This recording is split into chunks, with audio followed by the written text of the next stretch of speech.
नरेश मीणा का साथ आए हनुमान बेनीवाल। दरअसल बात यह है कि नरेश मीणा जिस मुद्दे को उठाते थे उस मुद्दे में अब हनुमान बेनीवाल ने भी साथ दे दिया है।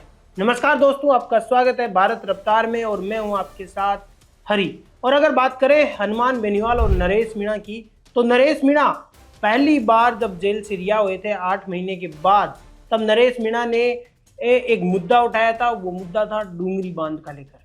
डूंगरी बांध में अब नरेश मीणा का जो मुद्दा था, उसके बाद नरेश मीणा झालावाड़ हादसे में जेल चले जाते हैं और वो मुद्दा ठंडा में आ जाता है। अब उसके बाद जब डूंगरी बांध निर्माण संघर्ष समिति है उसका आयोजित हुआ और वो हनुमान बेनीवाल के पास पहुंची समर्थन लेने के लिए, तब हनुमान बेनीवाल ने भी डूंगरी बांध निर्माण में जो विरोध हो रहा है उसका समर्थन करते हुए कहा। क्या कहा हनुमान बेनीवाल ने, आइए सुनते हैं। कल सवाई माधोपुर के चकेरी गांव के अंदर डूंगरी के अंदर जिस तरह बांध बनाया जा रहा है ईआरसीपी सिंचाई और पीने के पानी की परियोजनाओं को लेकर, इसमें 140 से ज्यादा गांवों को उजागर कर सरकार प्रयास कर रही है। हम ये चाहते हैं कि ईस्टर्न जो कैनाल है वो उसका काम हो, लोगों को सिंचाई के साधन मिले, किसानों को पीने का पानी भी मिले। लेकिन राजनीतिक रूप से अगर 140 गांवों को आप उजाड़ दोगे, ये तो पहली लिस्ट आई है आपकी, और उसके बाद सारे गांव जब उजाड़ के विस्थापित कर दोगे तो किसके लिए बांध बना रहे हो, ये बताओ मुझे, किसके लिए सिंचाई कर रहे हो। इसलिए डूंगरी बांध को बिना बनाए ईआरसीपी का ज्यादातर लाभ किसान को कैसे मिले, सवाई माधोपुर में कैसे मिले, दूसरा में कैसे मिले, दूसरे ईस्टर्न राजस्थान के किसानों को कैसे मिले, इसको लेके कल चकेरी में बहुत बड़ी महापंचायत आयोजित की जा रही है। महापंचायत के अंदर मुझे आमंत्रित करने के लिए सरपंच साहब, भाई मनोज और सारी यहाँ की हमारी जो टीम है, ये सब लोग यहाँ पे उपस्थित हुए, जिनका नाम मैं सोशल मीडिया पर भी लिख के डाल रहा हूँ पोस्ट में।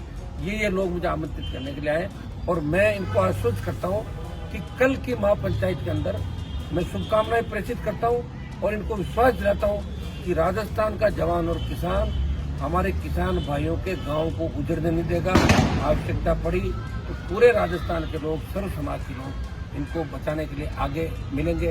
हम सिंचाई परियोजना के पक्ष में किसान मजबूत हो, लेकिन कोई जिद करके डूंगरी बांध से जो फायदा हो रहा है वो यहाँ के लोगों ने जो मुझे बताया, तो डूंगरी बांध बढ़ने से जितना फायदा नहीं हो रहा है, जितना नहीं बढ़ने से किसानों को फायदा होगा। ये डूंगरी बांध के खिलाफ ये आंदोलन है। हम भी चाहते हैं कि डूंगरी बांध के बिना बढ़े गांव विस्थापित नहीं हो, लोगों को राहत मिले, कोई रास्ता सरकार निकाले। और अगला जो आंदोलन का कदम ये पंचायत कल उठाएगी, उसमें राष्ट्रीय लोकतांत्रिक पार्टी हनुमान बेनीवाल खुद इस संघर्ष समिति के साथ खड़ा मिलेगा। अगले आंदोलन में मैं इनके साथ हूँ और राष्ट्रीय लोकतांत्रिक पार्टी के साथ साथ तमाम राजस्थान के किसान नेता थे, किसी भी दल के अंदर, जवान नेता थे, किसी भी दल के अंदर, उन सबसे भी हम बात करेंगे। उन सबको साथ लेके आवश्यकता पड़ी तो जयपुर और जयपुर से दिल्ली की ओर कूच करेंगे और वहाँ के किसानों का नुकसान नहीं होने देंगे, किसी भी कीमत पर नुकसान नहीं होंगे। राष्ट्रीय लोकतांत्रिक पार्टी डूंगरी बांध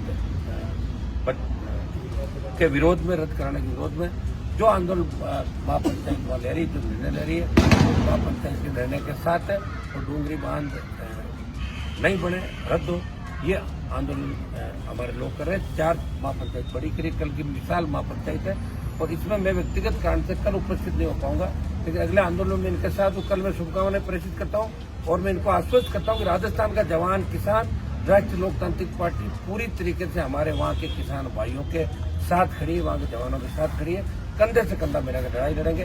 बहुत बहुत आपको शुभकामनाएं देता हूँ। सरकार से घबराने की आवश्यकता नहीं है, सरकार को झुकाएंगे और किसानों को राहत दिलाएंगे।